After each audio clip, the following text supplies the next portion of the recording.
Del Santo Evangelio según San Marcos. En aquel tiempo Jesús y sus discípulos llegaron de nuevo a Jerusalén, y mientras Jesús caminaba por el templo, se le acercaron los sumos sacerdotes, los escribas y los ancianos, y le preguntaron: ¿Con qué autoridad haces todo esto? ¿Quién te ha dado autoridad para actuar así? Jesús les respondió: Les voy a hacer una pregunta. Si me la contestan, yo les diré con qué autoridad hago todo esto. ¿El bautismo de Juan era cosa de Dios o de los hombres? Contéstenme. Ellos se pusieron a razonar entre sí. Si le decimos que de Dios, nos dirá: entonces, ¿por qué no le creyeron? Y si le decimos que de los hombres, pero como le tenían miedo a la multitud, pues todos consideraban a Juan como verdadero profeta, le respondieron a Jesús: No lo sabemos. Entonces Jesús les replicó: Pues tampoco yo les diré con qué autoridad hago todo esto. Palabra del Señor. Los sumos sacerdotes, escribas y ancianos, estos dirigentes son y representan a la aristocracia sacerdotal y seglar, a los socialmente más privilegiados. Se trata de los representantes de los tres grupos del Sanedrín, suprema autoridad de los judíos. No creen en Jesús, ni en Juan, ni en Dios, y pretenden acallar su voz para interpretarla y transmitirla según les convenga. Le preguntan: ¿con qué autoridad haces esto? ¿Quién te ha dado semejante autoridad? El hecho de enseñar era una actividad que podía ejercer cualquier israelita, varón, adulto. La pregunta, pues, no se refiere a enseñar o no, sino a quién le había dado la facultad para hacerlo en el templo. La enseñanza en el templo era oficial. La ejercían rabinos autorizados oficialmente. Si él no tenía esa autorización, que solo ellos podían otorgar, su enseñanza no era oficial. En el fondo del problema de la autoridad late la cuestión de la mesianidad.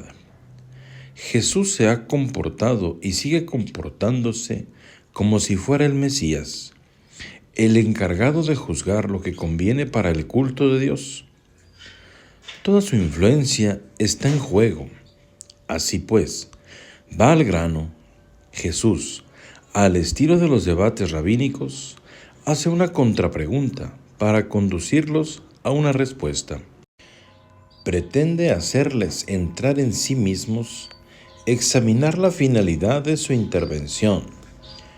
Juan había invitado a la conversión, bautizado y anunciado la proximidad del reino de Dios. El pueblo le consideraba un verdadero profeta. Jesús había seguido, si no el mismo, un camino parecido. La pregunta lleva al terreno mesiánico, ya que Juan, con toda su actuación, había preparado y anunciado la inminente llegada del Mesías. Si le contestan, Jesús está dispuesto a responderles. Sabe que la actitud que adoptaron con Juan será la que adopten con él. La autoridad del Bautista para administrar el bautismo de penitencia en el nombre de Dios se fundaba en su mensaje. La autoridad de Jesús para enseñar en el templo en el nombre de Dios se funda en el mismo mensaje del reino. La pregunta de Jesús los ha colocado en un gran aprieto. No les preocupa la causa de Dios o del pueblo, sino sus propias personas. Son conscientes de haber rechazado a Juan, pero temen al pueblo. Se dan cuenta de la trampa en que han caído. Si declaran divino el origen del mensaje de Juan, les echará en cara su incredulidad y les obligará a creer en él. Si lo declaran humano, sus vidas corren peligro, porque el pueblo lo tenía por un enviado divino. Los judíos podían lapidarlos por blasfemos. Quieren conservar su prestigio, su buena conciencia, el puesto y los intereses materiales. Por lo que responden, no sabemos. Responder que no saben es una solemne mentira. Con su respuesta destruyen su propia autoridad. Pues tampoco yo les digo con qué autoridad hago eso. Les declara incapaces de juzgar su caso.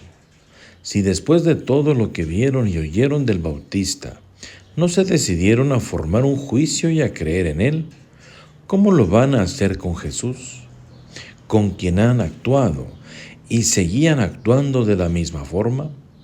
No había que responder a quienes de antemano no querían comprender. La conclusión es obvia. Si nos dejamos examinar la verdad de la actuación de una persona, no podemos juzgar sus palabras. Tratamos de escaquearnos. Nos acercamos a ella para tenderle trampas, no para comprobar la verdad de sus palabras. Y es que en el fondo, abrazar un mensaje, tanto más si es exigente, es siempre costoso.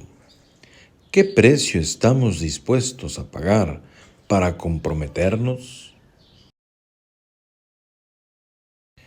A caminar sin ti, Señor, no atino. Tu palabra de fuego es mi sendero.